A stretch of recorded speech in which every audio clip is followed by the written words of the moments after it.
Hello all welcome to inside talk. ఒక hero pan India star అయినా సరే వాళ్ళ ఫ్యాన్స్ మాత్రం పక్కా మాస్ యాక్షన్ సినిమాలే చేయాలని కోరుకుంటారు. అందుకే ఇప్పుడు ఇండస్ట్రీలో ఒకే ఒక డిమాండ్ నడుస్తుంది. అదే సరైనోడు 2. అల్లు అర్జున్ అండ్ బోయపాటి డైరెక్షన్లో మళ్ళీ అదే కాంబోని ఆ ఘనా క్యారెక్టర్ని మళ్ళీ జనరల్ ఆడియన్స్తో పాటు ఫ్యాన్స్ కూడా ఇంకా ఎక్కువగా కోరుకుంటున్నారు. అసలు ఈ సీక్వెల్ ఎందుకు ట్రెండింగ్లో ఉంది, దీని వెనుక ఉన్న ప్లాన్స్ ఏంటి, పూర్తి డీటెయిల్స్ చూద్దాం. సరైనోడు ఈ మూవీ 2016లో రిలీజ్ అయ్యి బ్లాక్ బస్టర్ అయింది. ఈ సినిమా అల్లు అర్జున్ కెరియర్‌లో ఒక గేమ్ చేంజర్ అనే చెప్పాలి. ఈ సినిమాకు ముందు బన్నీ స్టైలిష్ స్టార్ అనే ట్యాగ్‌తో ఉండేవారు. కానీ దీని తర్వాత ఆయన మాస్ యాంగిల్‌ని కూడా బయటపెట్టారు.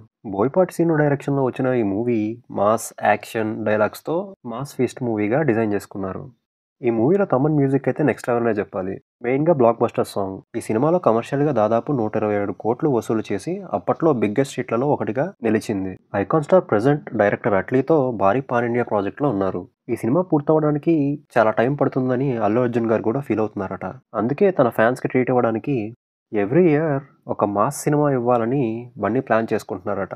ప్లాన్‌కి అరవింద్ గారు కూడా ఇంట్రెస్ట్‌గా ఉన్నారని బలంగా టాక్ నడుస్తుంది. అట్లీ ప్రాజెక్ట్ అయిన వెంటనే తక్కువ టైంలో అయ్యేలాగా బోయపాటి శ్రీను డైరెక్షన్‌లో సరైనోడు 2ని సెట్స్ పైకి తీసుకురావాలని గీతా ఆర్ట్స్ ప్లాన్ చేస్తున్నారట. డైరెక్టర్ బోయపాటి శ్రీను అఖండ 2తో బిజీగా ఉన్నారు. ఇది పూర్తయిన తరువాత 2026 స్టార్టింగ్‌లో ఈ సీక్వెల్ గురించి అఫీషియల్ అనౌన్స్‌మెంట్ ఇస్తారని టాక్ నడుస్తుంది. ఫైనల్‌గా సరైనోడు 2 అనేది కేవలం సినిమా కాదు, ఫ్యాన్స్‌కి ఒక ఎమోషన్. అలానే ఈ ప్రాజెక్ట్ అఫీషియల్ అనౌన్స్‌మెంట్ వచ్చే వరకు వెయిట్ చేద్దాం. అలాగే ఈ సినిమా కోసం ఎంతమంది ఈగర్‌గా వెయిట్ చేస్తున్నారో కింద కామెంట్ చేసేయండి. ఈ వీడియో నచ్చినట్లయితే please like, share and subscribe.